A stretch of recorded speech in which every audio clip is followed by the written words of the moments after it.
क्या आपने कभी सोचा है कि युद्ध के मैदान में कैमरा लेकर घूमने वाले लोग सिर्फ फिल्म बना रहे होते हैं या फिर किसी बड़ी साजिश का हिस्सा होते हैं? और एक दूसरा प्रश्न, क्या आपको लगता है कि भारत के पूर्वोत्तर राज्यों में चल रही घटनाएं सिर्फ लोकल लेवल का मामला है?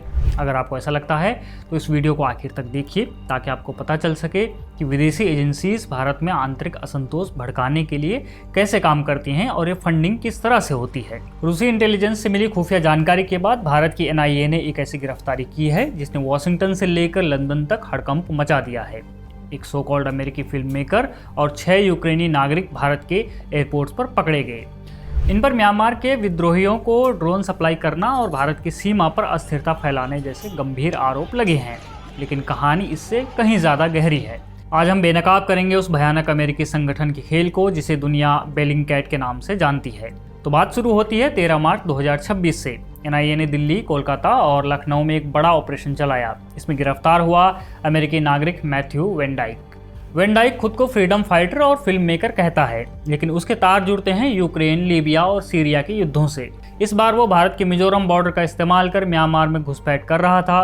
उसके साथ पकड़े गए यूक्रेनियों के पास से आधुनिक यूरोपियन ड्रोन बरामद हुए हैं। सवाल ये है कि एक अमेरिकी नागरिक को भारतीय सीमा पर विद्रोहियों को ट्रेनिंग देने में क्या दिलचस्पी है? इस खेल को समझने के लिए 2013 के सीरिया गृह युद्ध में चलते हैं। उस वक्त पूरी दुनिया में ये नैरेटिव चलाया गया कि बशर अल असद की सरकार केमिकल हथियारों का इस्तेमाल कर रही है। इलियट हिगिंस, जो उस समय ब्राउन मोसेस के नाम से जाने जाते थे, खुद को एक निष्पक्ष डेटा ट्रैकर बताते थे।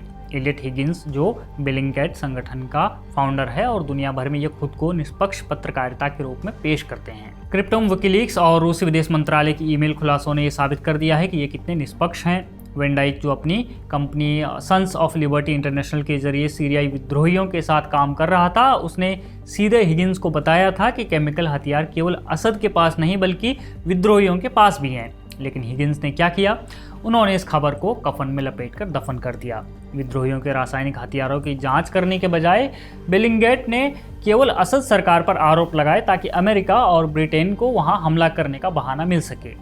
बेलिंगकैट कहता है कि वो स्वतंत्र हैं, लेकिन अगर आप इनकी फंडिंग को देखेंगे तो सच सामने आ जाएगा। एक CIA ऑफिसर मार्क पोलिमेरोपोरस और डैनियल हॉफमैन, जो खुद ये बात स्वीकार करते हैं कि बेलिंगकैट उनके लिए एक हैंडी कटआउट है।